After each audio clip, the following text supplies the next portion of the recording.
Hello বন্ধুরা, তোমরা সব কেমন আছো? আবারও একটা নতুন রেসিপি নিয়ে চলে এলাম। আমি ছোলার ডাল আর মটর ডাল ভিজিয়ে রেখেছিলাম। আমি কুমড়োগুলো ভালো করে পিস পিস করে কেটে নিলাম। আলু ছাড়িয়ে আলুগুলো আমি পিস পিস করে কেটে নিলাম। গ্যাসে একটা কড়া বসালাম। কড়াতে সামান্য পরিমাণে তেল দিলাম, দিয়ে কুমড়োগুলো দিলাম। দেওয়ার পর সামান্য নুন দিয়ে ভালো করে ভেজে নিলাম। ভেজে নেবার পর আমি অন্য পাত্রে ঠান্ডা করতে দিলাম। কুমড়ো আর দুরকম ডাল আমি ভালো করে মিক্সিতে বেটে নিলাম। বেটে নেবার পর আমি ওই বাটা ডালটা আর কুমড়োটাতে আমি দিয়ে দিলাম একটু নুন, একটু হলুদ, একটু লঙ্কার গুঁড়ো, একটু ধনের গুঁড়ো, একটু জিরের গুঁড়ো, একটু আদা, একটু নুন, একটু মিষ্টি দিয়ে ভালো করে ফেটিয়ে নিলাম। ফেটিয়ে নেবার পর আমি গ্যাসে কড়া চাপালাম। কড়া চাপিয়ে আমি এই মিশ্রণটা ভালো করে একটা ডো তৈরি করলাম। নেড়ে চেড়ে ভালো করে একটা ডো তৈরি করে একটা থালায় আমি ঠান্ডা করতে দিলাম। ভালো করে খুন্তি দিয়ে আমি ডোটা চাড়িয়ে দিলাম। থালার মধ্যে আমি একটু তেল মাখিয়ে নিয়েছিলাম। তারপর ঠান্ডা হতে হতে আমি গ্যাসে কড়া চাপালাম। একটু তেল দিলাম। তেলের মধ্যে দিলাম তেজপাতা, গোটা শুকনো লঙ্কা, গোটা জিরে দিয়ে ভালো করে আমি তেলটা নাড়াচাড়া করে আলুগুলো দিয়ে দিলাম।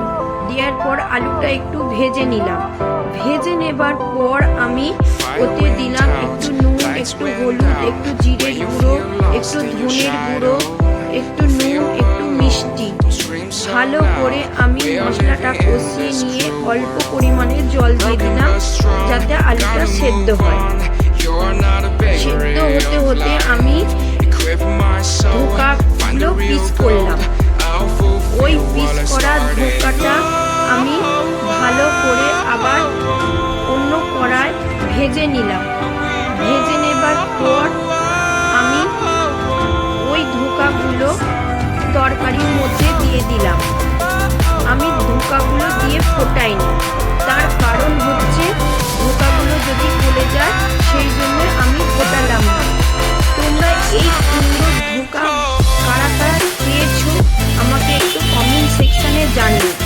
আর যদি না খেয়ে থাকো বন্ধুরা, একবার করে খেয়ে দেখো, তোমাদের খুব ভালো লাগবে। যদি ভালো লাগে আমাকে ফেসবুকে কমেন্ট করো, লাইক করো, শেয়ার করো। বন্ধুরা আমার পাশে একটু তোমরা দেখো, আমার খুব ভালো লাগবে। ইউটিউব থেকে দেখলে সাবস্ক্রাইব করো, লাইক করো, কমেন্ট করো, শেয়ার করো। তোমাদের সামনে আমি আবারও একটা নতুন রেসিপি তুলে ধরবো। সেই কিসের রেসিপি আমি এখন বলছি না, এটা তোমাদের কাছে সারপ্রাইজ থাকলো। তোমরা ভালো থেকো, সুস্থ থেকো। তোমরা অবশ্যই করে খেয়ে দেখো। আমার তো ভীষণই ভালো লেগেছে। তোমাদের কেমন লাগবে বন্ধুরা তা আমি জানি না। Tata, bye bye. আবার পরের ভিডিওতে তোমাদের সাথে দেখা হচ্ছে। আমি এইভাবেই তোমাদের কাছে নতুন নতুন রেসিপি তুলে ধরবো। টাটা।